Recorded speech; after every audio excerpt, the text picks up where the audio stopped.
much of your time. This is going to be a fun project. We're working with Tampa Bay Watch, and it's a habitat restoration project. They're doing the Schultz Preserve. It's 1,850 lineal feet of oyster bar. They're going to be building 8 or 9 different bars across this along Schultz Preserve. We were fortunate enough that CCA, we had some money that came down through a promotion that National did with the Sportsman's Channel, and funneled some of that money into Florida, and we split it up. Part of it went over on the East Coast for some projects that the Orlando chapter is doing with UCF over in the Mosquito Lagoon. They got some great things they're doing over there. And so we had a long-standing relationship with Tampa Bay Watch. So I talked to Peter, and he had this project that was ongoing. We did our first work day with them on December the 3rd. Our next work day is on February the 25th. It's basically a half-day project from about 8:30, 9 o'clock till 12:30 or 1. We're cooking dogs and burgers for everybody afterwards. So we're looking for some volunteers. You know, get to pick up some bags of oyster shell, load them in boats, tear them around, and we'll have some people up take them off, and Tampa Bay Watch will actually do the placement on them. If you've got a boat and want to come out and help, it's great. If you want to just come out and work, that's great also. But it's a fun event. It's something that you can go back and look at in a year or so. You'll see a live, active oyster reef that you helped build. So it really, these are very fun projects. It'll be at Williams Park, and like I say, 8:30, 9 o'clock we'll get started, and so we'd love to have some people come out and help. So on these, I brought a few flyers. Good. Basically, it has a little more information. My cell number's on there, my website's on there. So if you can come, or my email address, if you can come, shoot me an email, let me know you're coming, and if you're bringing a boat, what size boat you're bringing, and so we kind of get a count, so we'll make sure we've got enough food for everybody. But they're really a fun project to work on. Do you need boats or you need help? Right now, probably need more help than boats. Yeah, we're pretty well lined up with boats. Yeah, the boats. I've only printed 10 of these. If you go to the website, I also posted this on the website. So if you don't get one of these tonight, you can always go to the website and look it up on the website. I'll just leave these here. But it's got the time and the date and all that stuff. Yeah, it's in the email address. But like we've got Tampa Bay Watch has 2 of the 24-foot Carolina skiffs, and we're probably going to get Richard Seward out. He's got another barge about the same size, and then we've got some others that are coming. The skiffs really work better for the larger bay boats, and Tampa Bay Watch, we have some blue tarp that you can put down in the bottom of your boat. You really don't want the oysters in your boat. That's what I was If I might If you really need a If boat, you got a but nice you don't. boat, yeah, you don't want it. If I might True. insert a little piece here, Captain Richard Seward is as fine a trout fisherman as there is on this side It's true. of Florida. So if you get a chance to go on his boat, that might be something that you would want to volunteer for. So Captain Stewart is one of those guys. He's also a native. He's older in the hills, and he's grew up here, right here in Tampa Bay, all his life. You know, went to all the local schools. And he For you knows guys that everything. don't know much about Schultz Park either, I know back in the day, myself and a group of teenagers did a planting out there. That's With, correct. and we did the seagrasses out there. Yep. It's a neat Yep. area. Yep. You know, there's some, and it's an ELAP property through Hillsborough County. Yeah. And, One of the nice things about the project is if you're coming out and you're helping on it, I mean, we'll be bagging some shell at Williams Park on the shore, but we try to rotate people out so they can go out on the water as well and help unload the boats there. So you're not stuck in just one position and working on. We try to make sure that everybody gets a chance to get on the boats, to go out and actually see what it looks like and to participate on that side of it as well. So, like I say, we've got a pretty good list of people lined up for it already, but you can always use more help because Peter is going to be bagging shell for 2 days prior to. He's got groups coming out on the December the 3rd. I want to say we placed about 14 tons of oyster shell. We had about 35 people out.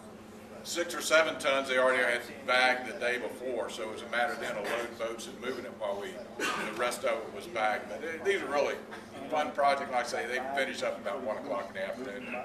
We'll cook some dogs and burgers, and everybody will be on their way.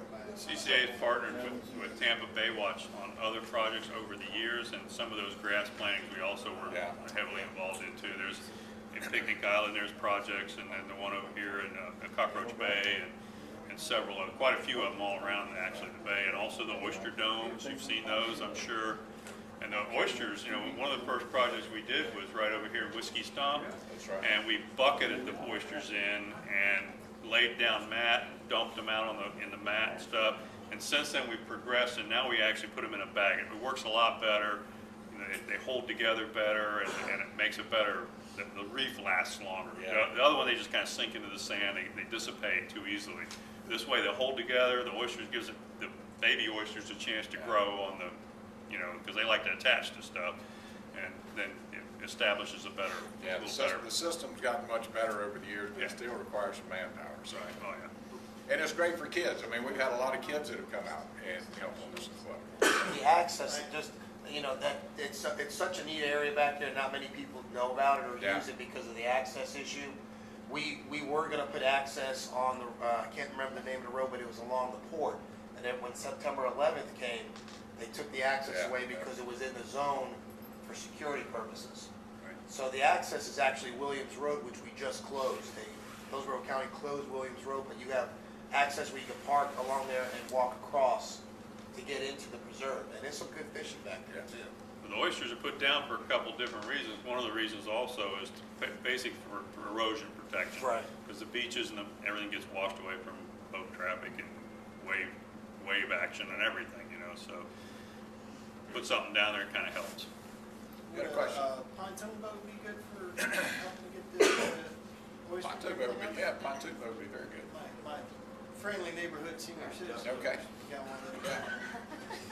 Yeah, that would be very good. That should work out You well. just gotta send somebody out there with him to make sure he makes it back, that's all. The flight is 954-2121. It's a little bit of a jog from the park around the corner down to where we're going, so Right. it's a little bit of a, you know, It's about a 30 to 40-minute turn by the time you get the boat loaded, Yeah. get around there, get it you unloaded, have and to get back again. go out into the bay, so you know, Right. if it's a boat that can't take a lot of waves, you know, it gets a little rough sometimes in the bay, you know, sometimes it's beautiful, but you know, sometimes it's 4 foot out there, you know, so. Sometimes water comes over, it's no big deal. Yeah. That happens. Train's right off the back. Another question. Yeah. Can he come too? Yeah, Absolutely. Absolutely. everybody's welcome. Everybody's welcome. Anybody have any questions about CCA or anything? What's the big hot topic? What's the new pressing issue? Well, you know about the trout issue, right? Yes, sir. We just went through that. Yes, sir. You know, that's what, you know, CCA is, basically what CCA does is we have a lobbyist that we work with our commissioners and our legislators in Tallahassee. We also have a guy, CCA also has a national organization that works with Congress and congressional people and so forth in Washington, D.C. The trout issue was a big issue here for us. You know, CCA's been actually pushing for removing the closure on trout for probably at least 2 years. A few years back, the FWC actually came to us about redfish, and they were talking about actually closing redfish for a month because the escapement was going down, they were saying. But then they sprung this thing on us now. They said, well, there's plenty of redfish, so we want to open it up to redfish. And the whole time we were telling them, instead of opening up redfish, let's open up trout, because the trout numbers have always been good for the past few years. So we've actually been working on that for 2 years. And so this past fall, actually it was like this last spring, actually, the FWC decided they were going to go ahead and open it up to open up the recreational season for trout. And then before they do these things, they always have public hearings, right? Well, one of the things that happened in one of these public hearings that really kind of caught us off guard is one of the commercial fishermen stood up and said, hey, what about us? You know, we want to also open up the trout fishery to commercial fishing as well. And it really caught us off guard. We really weren't expecting it, because there literally is no trout fishery. There really is no commercial trout fishery. It's a 2-month season, or it was, and there's only a few people doing it. Honestly, we've been trying to push for making trout a sport fish, you know, like snook and redfish essentially, because it's a very important fish to the recreational fishermen. But these guys spoke up, and the FWC manages this resource for both groups, commercial and recreational, so they listened to them. And unfortunately, they were going to give them a lot. You know, they were going to make it a 5-month season for commercial fishing for trout. They were going to allow you know, some of the things that they weren't necessarily going to allow them to do this, but some of the things that the commercial fishermen were asking for were things like being able to use haul seines and so forth, instead of just throwing a cast net 2 months in the summertime, which is really the worst time to fish for trout, because it's difficult to catch trout in the summer. They don't gang up like they do in the wintertime. So some of the other things, so the season was going to extend into November in some parts of the state, depending on the areas. There are different zones. There's the northwest zone, the northeast zone, the southeast zone, southwest zone. And most of the trout fishing commercially has been done in the northeast zone, near Jacksonville and south of there. So there's a few commercial fishermen up there that actually work pretty hard. That's it. So really what the FWC was actually, they were opening up. They were actually creating a fishery, a commercial fishery for trout, which we thought was a mistake because really, like I said, I think the trout is very important to recreational fishermen. Any guide will tell you that's their go-to fish. You know, if you can't catch anything else, you can always catch trout. And it's important. It's an important fish. So basically we did win. You know, we got the no closure. So trout is open now year-round.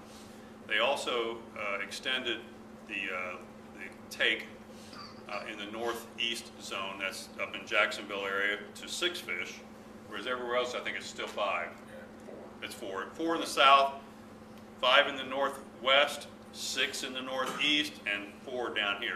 Our limit pretty much stayed. Everything stayed the same here in our area, except we don't have a closed season anymore in December, November, December, I think it was for us. So it's all fishing all year. That starts, well, it started yesterday, November 1st. Indeed, that's correct. So from here on out, you can catch trout all year. North zone's open.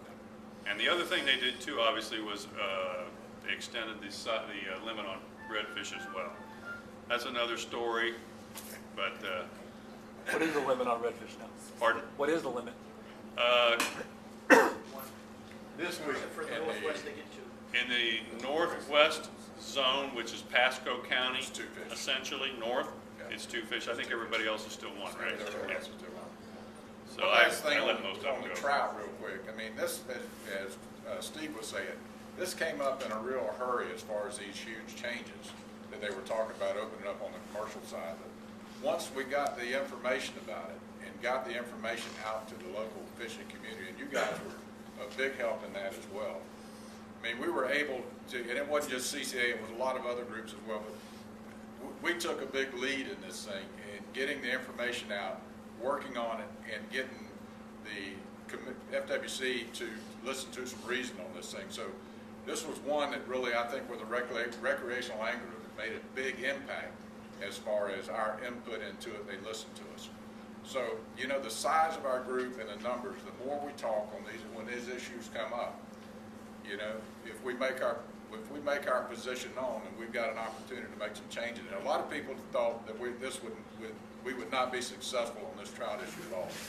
And as it worked out, we got about as good as you could possibly get. Expanded the commercial season a little bit, but not enough to make any huge difference in it. Correct. Right, that was a I major. mean, that was the key thing. We want to make sure they couldn't do it in the winter up in the northwest, because it just wipe out that commercial, the trout up in that area.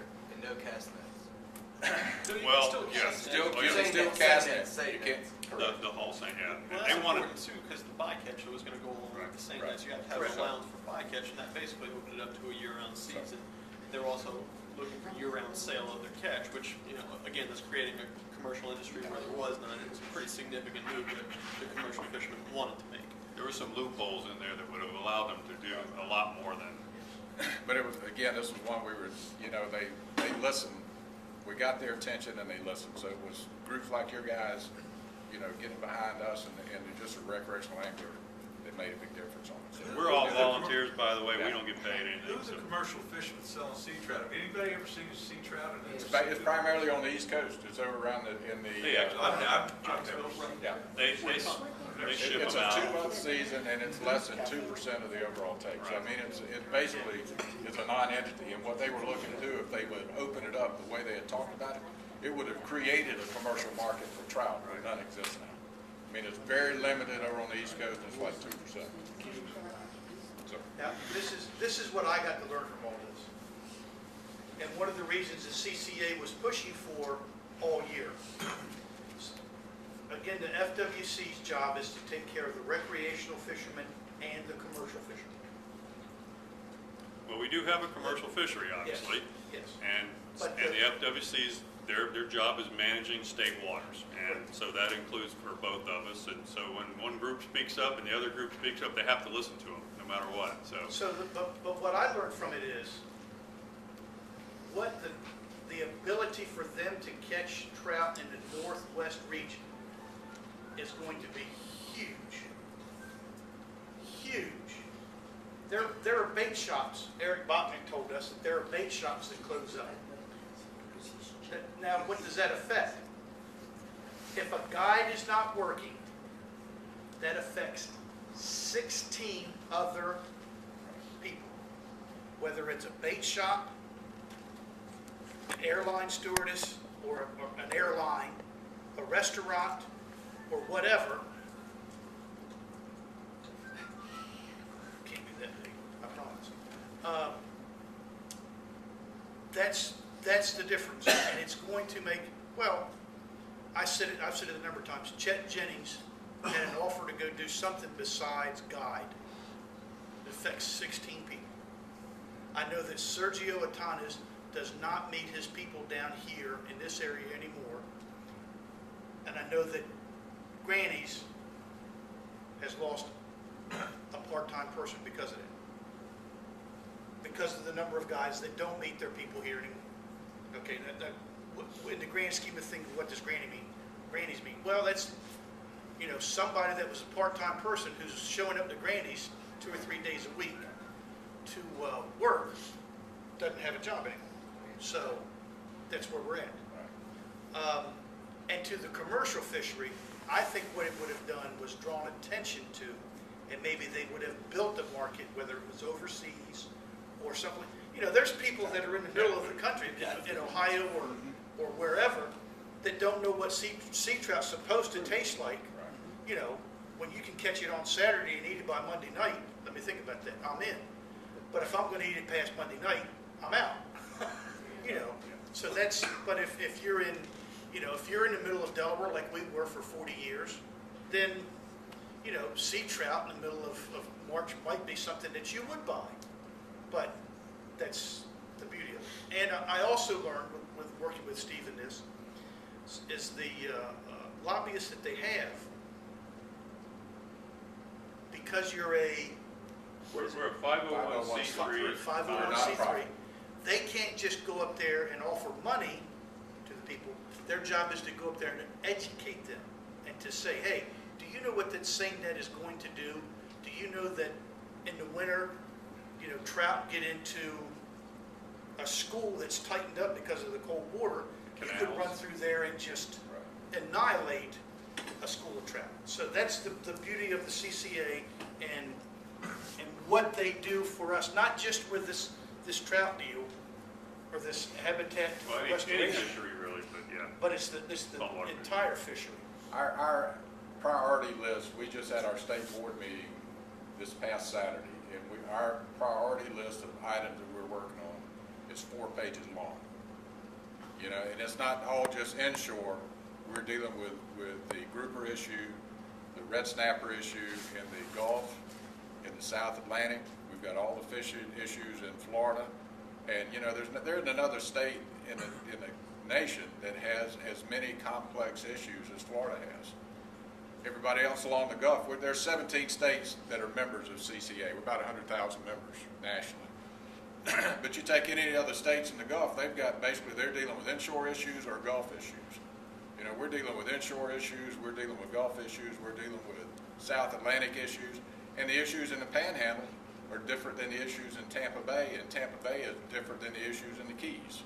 So there's a lot of different complex issues. But guys, thanks very much for your time and to tell you about our project. Hope some of you can help. You've got a Just question. a question, I'm in commercial fishing for trout.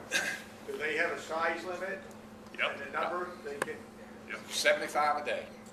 They're what allowed do to they do keep, to the ones they handle and throw back? How do they? they're allowed to keep 75 fish per commercial fisherman per day, Right. up to 25 inches. Right. Okay, so they can keep 75, 25-inch fish. There's a minimum 15 inches, but it's not like us 1/20.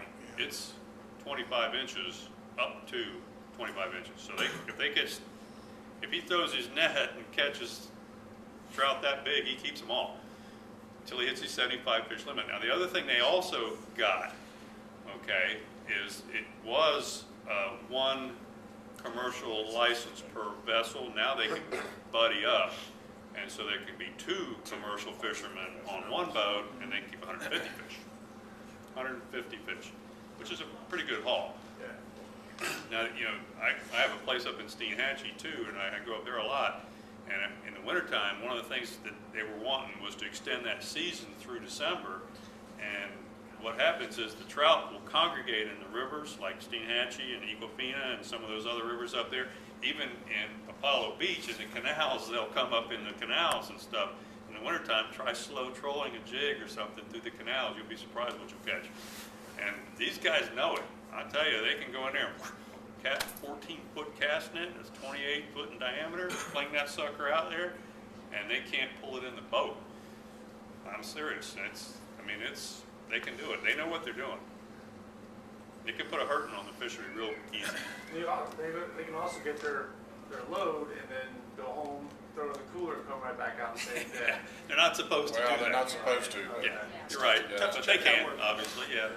Right. Yeah, technically, yeah, you're right. They can do pretty much whatever they want. If there's nobody, you know, watching them, and there isn't, they can pretty much do whatever they want. Real quick, tell us how we can, show members that are not members of CCA, how they can join. You can go to CCAFlorida.org. We got our website, CCAFlorida.org. And there's a spot on there where you can join. Membership is $25 a year.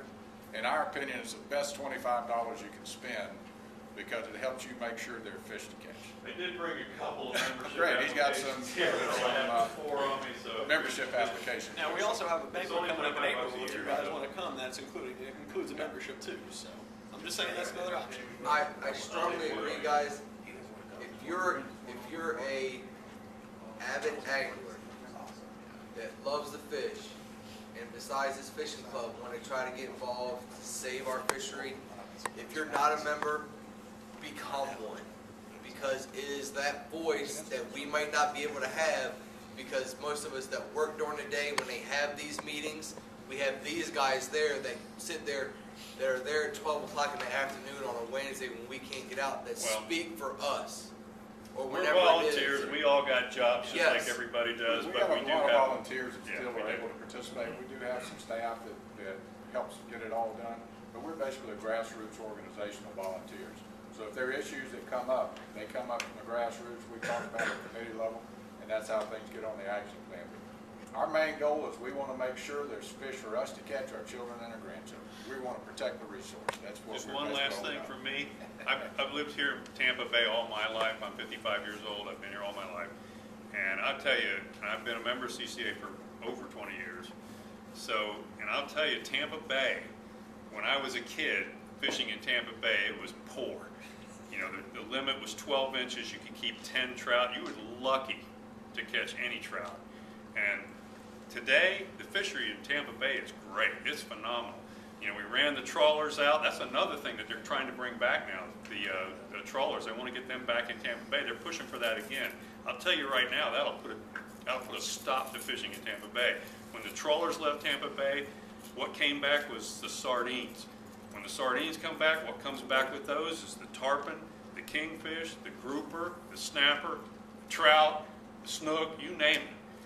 Okay, if those things come back, that's our next thing coming up. That's something these guys are constantly pushing for this kind of stuff. The net ban amendment was a big deal. It made a huge difference in Tampa Bay. And every year, those guys are up there in Tallahassee trying to get something changed. They want a bigger mesh size. Right now, their big push is to increase the mesh size. They want to, you know, it's not going to be a gill net. It's a seine net with a 3-inch mesh size. Give me a break. It's a gill net. So these are things that we constantly are fighting. It's a never-ending battle. Guys, That's all. thanks for letting us come talk to you.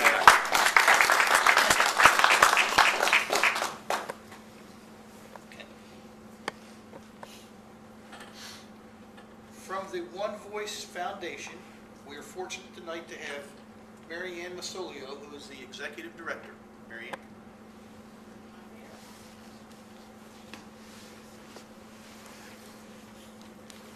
I want to thank the CCA. We're looking forward to having you guys come out to our event as well. And also, I want to tell you, if you don't know, I'm a pirate. I'm in the crew of the Nautilus, and the aquarium is our, and rest of all of this, we work with Tampa Bay Watch as well. So, and I'm going to get your information to our president, because we have 170 pirates, and we're always looking for a restoration project. So, and they're helping us out with our tournament, so I'll make sure y'all hook up. Appreciate it. Great. Thank you so much. Thank you, Steve, for having us here tonight. Poor Dr. Tubby had no idea where we were going. I think he thought we were heading to Sarasota. So we're very, very grateful to be here. And I want to thank Mike and Susan, as I always do, for everything they've done. As I said, I worked in pediatric oncology for about 20 years now. And 3 years into it, I got a call from my mom one morning. And it was a Friday morning, Friday the 13th, 10 a.m., that my dad had been diagnosed with cancer. So I said, well, of course, I'll come rushing down, but my son's not feeling well, so I'm not sure. I still have to get my daughter at school. Sometime today I will get down to Sarasota to see my dad. Well, my day took a complete different turn because my son was also diagnosed the same day, and he was diagnosed with 4th stage non-Hodgkin's lymphoma. So I said to my dad, you just better get quick fast because we don't have time for this. It's a double disaster. I depend on you, so we need to really figure out how to get everybody healthy here. And it was really Mike and Susan who pretty much raised my daughter for a year, or 6 months actually, while my son was on treatment. And having lost him and my dad, and having really good friends in the fishing community and just in the community, in the Brandon community as well. I've been in Brandon now almost 30 years. So that's kind of what brought us here tonight and got to meet Steve. Steve had the pleasure of touring our soon-to-be home over at the Shriners Hospital, where we're hoping to get Dr. Tebby in the next week or so to do the important work that he is doing to stop this madness. There are approximately 12,000, over almost 13,000 children right now in the United States that are battling cancer, and the Tampa Bay area, we have a pretty significant amount. We have about 800 children throughout the Tampa Bay area that we treat in all of our local hospitals. The thing I always like to stress about the research, which I found fascinating, and being a social worker and dealing with the family when they're first diagnosed, research was something I didn't really think about. I just thought there were all these people in all these big buildings, and I was at Moffitt at the time and thought, oh gosh, we're doing all this great research here, so certainly we're making progress. And then I realized that if this is a dollar bill, and it's a cancer research dollar bill, that 3 cents of that dollar goes to children. 97 cents on the research dollar goes to the adult cancers. And I was really appalled at that, and from an angler's standpoint, I'll put it in your terms, there's more money that goes into researching manatees in the state of Florida than there is for children's cancer. So our goal is to really kind of turn that around and make people aware of the fact that there's so little being done with the children's cancer. They say, oh, it's because it's so rare, and they say all kinds of things, but I applaud Dr. Tebby for all the work he's done for the past 40 years, and I know he's going to talk a little bit about what he's doing and why this tournament is important and the particular piece of equipment that we're going to be putting the funds towards. So I'm going to bring Dr. Tebby up, if that's okay. That's perfect. And have him talk a little bit about a cell incubator. Dr. Tebby's work has primarily been at St. Joseph's Children's Hospital for how many years now? Long time. Last year, he left St. Joseph's and is out on his own at the Tampa Bay Research Institute, and now looks like we'll be combining our research efforts over at the Shriners Hospital, which is right there at USF campus next door to Moffitt. One thing he doesn't have that he had at St. Joe's was an incubator for the cells, so we desperately need one, and they're a little over $5,000. So he's going to talk a little bit about why we need it and what he does, so I'm just going to bring Dr. Tebby up. Super. Thank you. Oh, and as he's coming up, because I almost forgot, and I will forget to tell you this, a couple things. I brought some gold ribbons that I want to leave behind. September is Childhood Cancer Awareness Month, and we always get inundated by the pink in October because they're starting to come into September, so we're trying to get the word out. The gold is September is Childhood Cancer Awareness Month, so I brought some gold ribbons for you to wear. They're lapel pins, or you can wear them. They're for men and women. And also, I wanted to let you know that, as I mentioned before, we have the Ernest Graham Inshore Slam in the end of March. Ernest is going to come to your award ceremony and present you all, whoever wins your tournament, with your first, second, and third prize. But also, I pushed him a little for, well, I didn't really push him, he was thrilled to do it. I noticed on your flyer, we were looking at your flyer yesterday, what the prizes were. What he would like to do is award the first, second, and third prize winners an angler entry into his tournament, which is it's like 2 weeks after yours. So the Inshore Slam is going to be down at Hula Bay on March 23rd. So whoever wins your tournament and your first, second, and third prize is here, you can now add also an angler entry to the Ernest Graham Inshore Slam. So, which is really a great event. The captain's party is full of crazy people and fun. So it'll be a good opportunity for you. So Dr. Tebby, sorry, I just. Thank you, Steve. Thank you, Ty. And thank you, Marianne. You know, a few years ago, a new neighbor moved to our neighborhood. And so I went and I wanted to greet him and just say welcome and all that. And so he asked me, what do you do? I said, I'm a children cancer specialist. He said, you ought to be on a very low-calorie diet. I said, why? He says, there is not such a thing called children cancer. So he couldn't have much of it. So what do you really do for a living? The fact remains that it's really a fallacy. There are plenty of children cancer. And unfortunately, every year 12,000 new children are being diagnosed with cancer in the United States.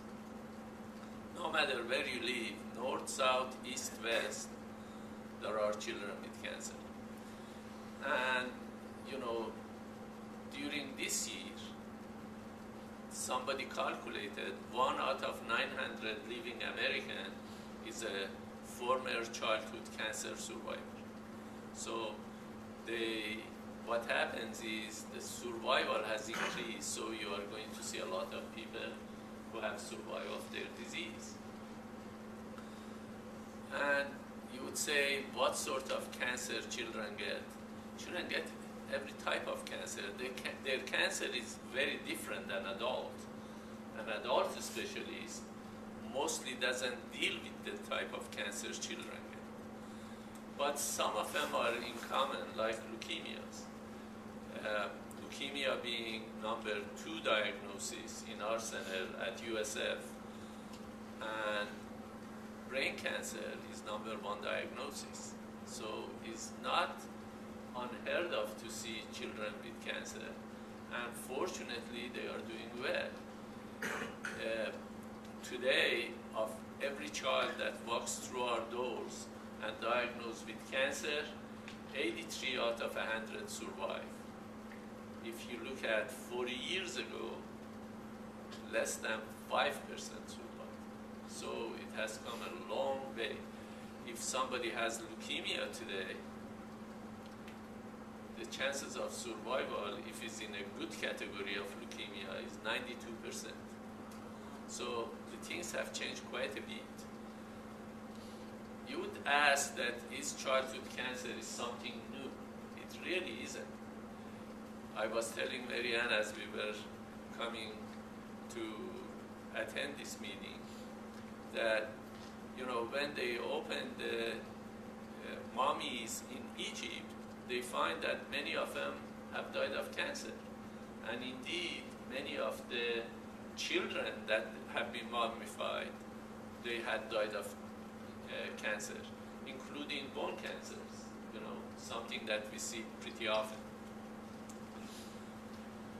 You would say, you know, the diagnosis is made and you said that you are successful at least in 83% of time to treat the cancer successfully. But if you are working with me, you will know that even if it was 99% is not enough. You really don't want to see any mother cry in the death of a child. And when you have 83%, it leaves a lot to be desired. And the other factor is not just the cancer diagnosis that is traumatic to family. And really, cancer is a disease of the family, not the child. Is what the consequences are. have in mind that yes, the survival has improved, but the quality of life and treatment, anybody who deals with it knows it's not easy. You end up to have injections, you end up to have medication by mouth that most of us know that children don't want to take medication, you know that. You disturb the family, the parents, they are not going to go to after their business every day. They are going to be in the hospital, they lose their income, and that's really important. Also, children are traumatized. You know, the place for a child is not in the hospital, really, is outside playing or in the school. And unfortunately, cancer interrupts all of those. And after survival, now that we have a lot of children surviving of cancer, every Christmas time I get much of Christmas card coming from the kids that have survived. And it's really interesting, I'm grateful.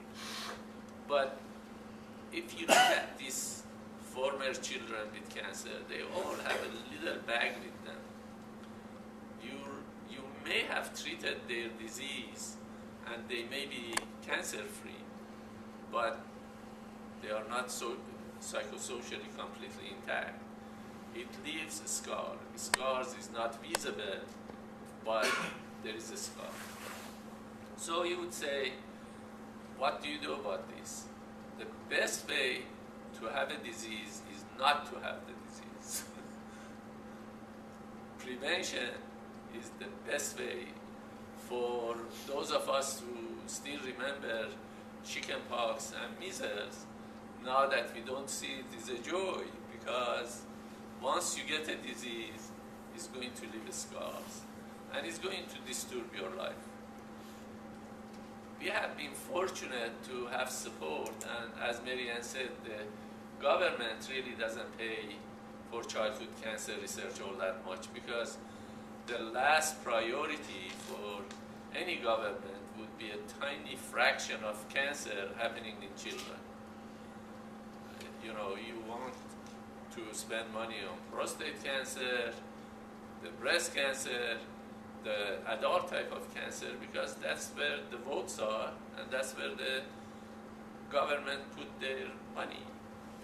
So unfortunately, childhood cancer is not a priority in most of the countries, including the United States. We have been fortunate to have support of groups such as One Voice, and we have been working to prevent childhood cancer. And our area of focus is leukemia. We are very happy to say that we are working on a protein that can recognize people who have cancer 20 or 30 years ago, and we have a lot of them, fortunately, now. We can recognize that who had leukemia 20 years ago by this test. And what this test involves is actually this protein, when the cells are exposed to it, they become cancerous again. So that's a way to, first of all, is a good diagnostic way, rather than using needles and, you know, biopsies and this and that. That's a good way to do for leukemia. The second way is the protein has the potential to be used as a vaccine to recognize who is going to have leukemia later on in life and vaccinate them, because the very same protein has that potential. So that's what we are working for. We are hoping that we would be able to, one, increase the amount of this protein. Production is not very easy and is not very cheap, as you can guess. We also like to use this protein to see if we can recognize the cells and figure out why a cell that is supposed to be normal and not to divide and become leukemic, why this cell suddenly decides to become leukemic. And eventually, the eventuality of this protein is to be used as a vaccine to prevent childhood leukemia. We have a lab that is going to be hopefully established now. We are moving out of Tampa Bay Research Institute, and we are hoping to be at Shriners Children's Hospital that has very nice lab facility. And indeed, we do need to have incubator, because incubator is basically, for those who may not have seen it, is a big huge box that maintains the oxygen, CO2, it's like inside the body, temperature, and when you put the tissues there, you can grow them adequately and mimic in a way the way that the body makes its own cells. And this incubator would help us to increase the amount of the tissue that we can grow, increase the protein that we are producing, and hopefully test those proteins and things in animals in expectation that one day would be used for childhood cancer prevention. And one day, hopefully, this protein would be a screening tool. I don't know how many of you know that when a baby is born in the state of Florida, they screen for 17 different diseases. Hopefully, it would be screening tool for leukemia and eventually for prevention of leukemia. I'm going to stop here.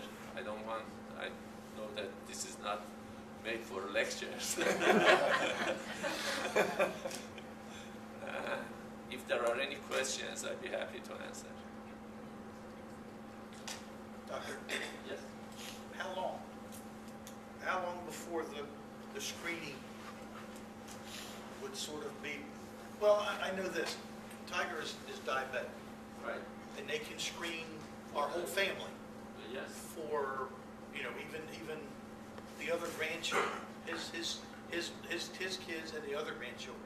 How long before you think that'll be an effective way to help prevent cancer, childhood cancer? It's very hard to predict because it's not possible to say what you find, when you find, and how you can use. We have 2 patents on this substance, not to mention that these patents are for the test that we are going to use. But these tests have to first be used in adult. You can't use any test in children to start with. So we are looking to screen a good number of adult people, including some of the people who had leukemia in the past, to see if we can pick them. And so far this has been successful. We obviously haven't done a huge number. You need a huge number. You need literally thousands. But out of people that we have tested so far, it seems like we can say this person had leukemia 20 years ago, or 10 years ago, or 5 years ago, or now, and this person doesn't. And that, in a way, shows who has the tendency to get leukemia and who does not. And then selectively those people would be vaccinated. Is the first step toward, and it's a long way, it's not an easy way. But it's a very possible thing. The results are very, very, very encouraging. And I think that it would be something that is very practical.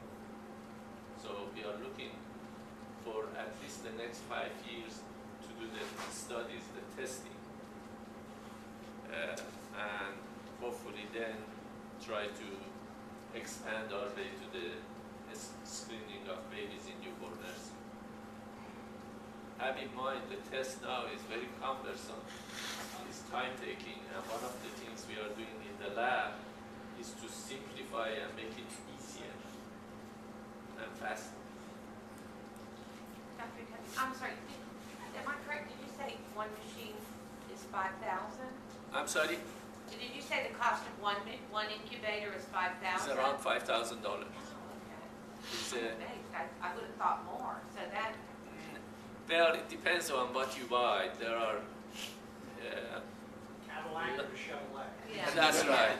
Right. Well, that's, If you buy a large one that you can propagate a large amount of tumors and this, it can go as $25,000, $30,000.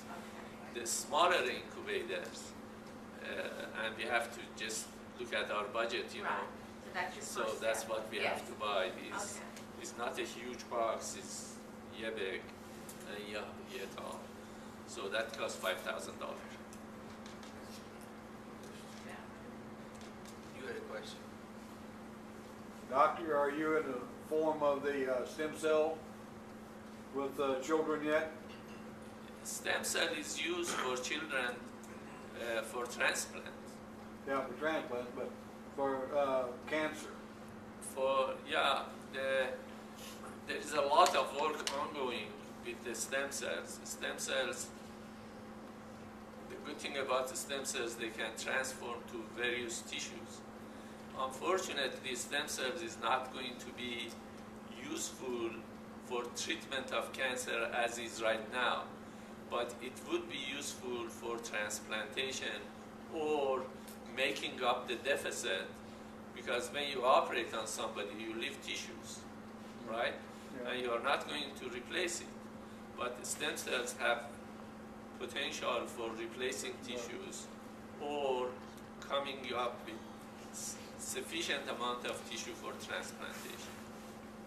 And eventually growing organs like kidneys or, limbs. If somebody looks at 100 years from now, probably you can grow a limb in the tissue culture. Any other questions? Thank you so much for coming in.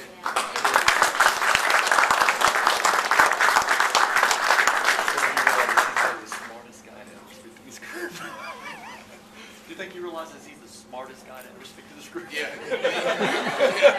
By far. We have very few smart people come in here. He's actually smarter than all of us. That's what I didn't want to say that, but that's what I was thinking. Like he was combined more than all of us. He actually spoke down to us. So cool. Put them on your hat, they're good on t-shirts. So There you go. this is like all of our tournaments and all of our charities. This is very important, guys. I know as having Ernest Graham come and MC our weigh-in, that's huge. It's probably one of the biggest things that we've ever done outside of having a great golf cart donated by Ron's Golf Carts. Thank you very much. And but I want us to really get the word out. I mean, the two things that raise the most money for charities are kids and pets. I mean, it's a known fact. Kids and pets raise the most money for charities. And this is one of the biggest ones. If it just takes you guys going to the Shriners and walking through the halls and actually looking at kids that do have cancer, seeing the effects that it not only has on kids, but what it has on families. I know in the little bit that I've had with my youngest daughter, she had surgery 2 Junes ago where she had some problems with her kidneys where you're supposed to have just one ureter per kidney that runs down into your bladder. Where my daughter actually had 2 on one side and 3 on the other, and at the end of the ureter is supposed to be like a sphincter, where it opens and closes and allows urine to come in and not allow it to go back up. Where my daughter didn't have it, where she ended up, we discovered it when she was, if it was a couple years ago, she was like 5 or 4. And it ended up being in that 4 years of time, she had over 12 UTIs because of this, which we had no idea. Through the surgery, they had no idea that she actually had 3 ureters, so a 3-hour surgery turned out to be a 5-hour surgery. And in that 2 hours that we had no idea, I honestly thought that I was going to lose my mind. And that's just going through that with it. So I couldn't imagine what it's like through cancer. So let's really push. Let's tell our friends. Let's tell all of our fishing buddies. I know Dad's going to do a great job communicating it out to all the radio shows. If you guys have any other way to communicate to the masses, if you have a connection to a newspaper, if you have a connection to another radio show, to like a morning radio show, let my dad know. Let me know so we can get an article to the newspaper saying, hey, can you help publish this? Can you help come out and cover this? Whatever it is that we can do to not only get this incubator, but to go further and help raise money in the future and now making donations to this great organization and his great work, so that we can, that maybe not my children, but maybe my grandchildren don't have to ever worry about having cancer or leukemia in this situation. So let's do what we can. Let's do what we usually do. Step up to the plate and let's really knock this out of the park. So the great thing about it is going over the prizes. First place prize by Power Pole and Team Mahoney's is a power pole for a $25 entry fee. It's huge. Second place prize is a fish cleaning table, stainless steel table, donated by Sanchez Brothers. If you guys haven't seen that table, it's absolutely fantastic. It'll look great, especially on a dock or even in your backyard as you guys come home and clean fish. I know that's one of the things Rick says that he's looking forward to.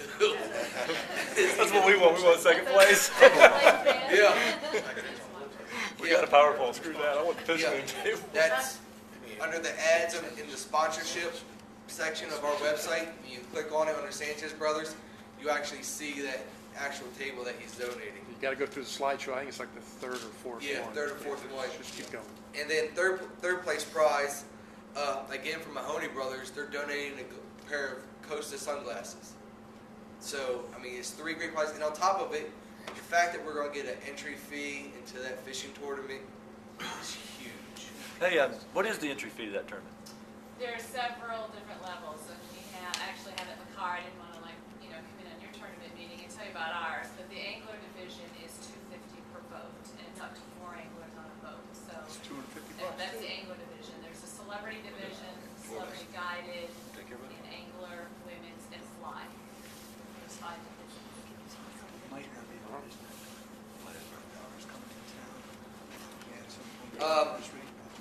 To the other part of the business,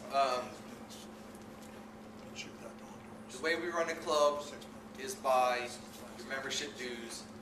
Membership dues also allow us to do other things that help us with the club. Shirts, $30 for the Breathe Like a Fish shirts.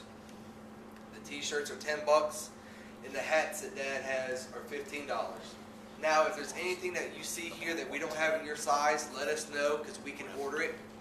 If you guys are looking for a different style of hat, a different color of hat, Jill from Flair can sit there and get us any type of style hat that we want. If you guys have shirts that you want embroidered, she can do those at a very small cost. So anything you guys want to get done, please let us know on that. Anything else? I'm forgetting. Do you have Jill's contact information? I mean, is that Yes, we have Okay, and it's also on our business, on our website, Website, but okay. we also have her contact Because I need info. to get hats. Okay. Yes, she'll be glad to take It's care of it. it's all on there, Flair, et cetera. Got it. But I can give you her contact info tonight, though. Great, thank you. We're good at going now, right? Website on the habitat preservation information is also on the website in case you want to tell somebody or somebody asks you about it or whatever. So, and you can go ahead and pre-register and pay to fish in the tournament this evening.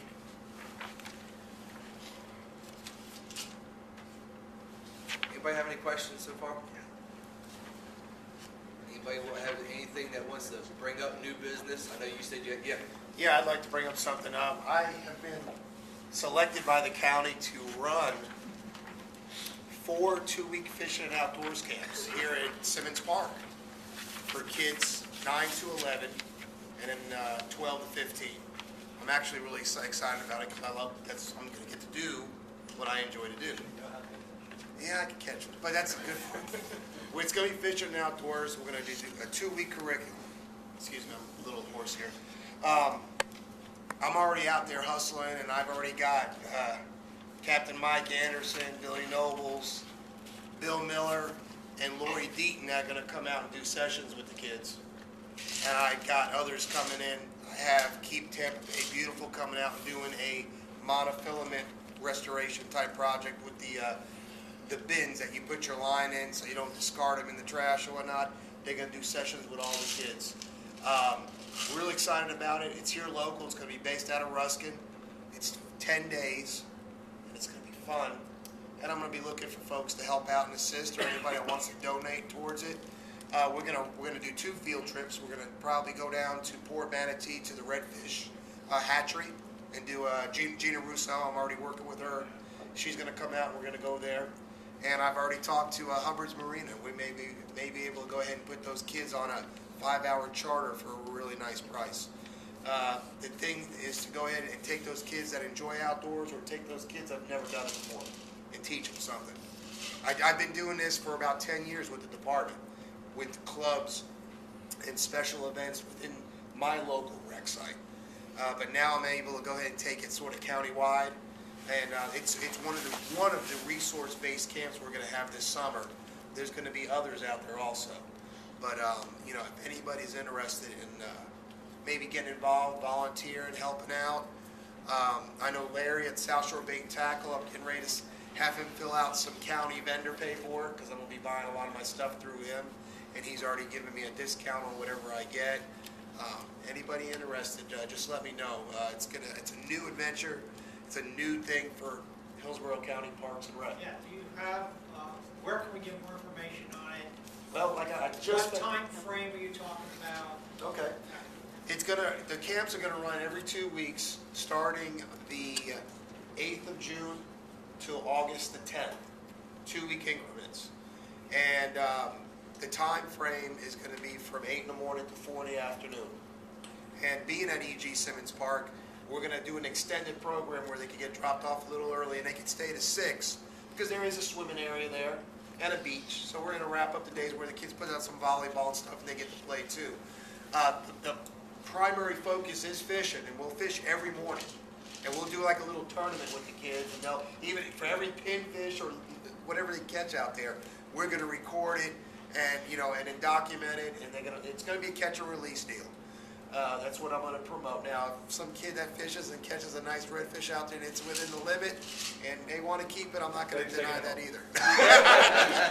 But, you know, I'm definitely gonna be teaching a lot of conservation. And with CCA here, I was hoping to drop some business cards off to you guys to see if you guys would want to be interested.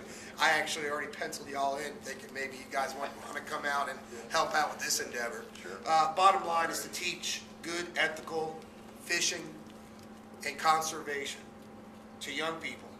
Get them off the computers. Get them off the, you know, the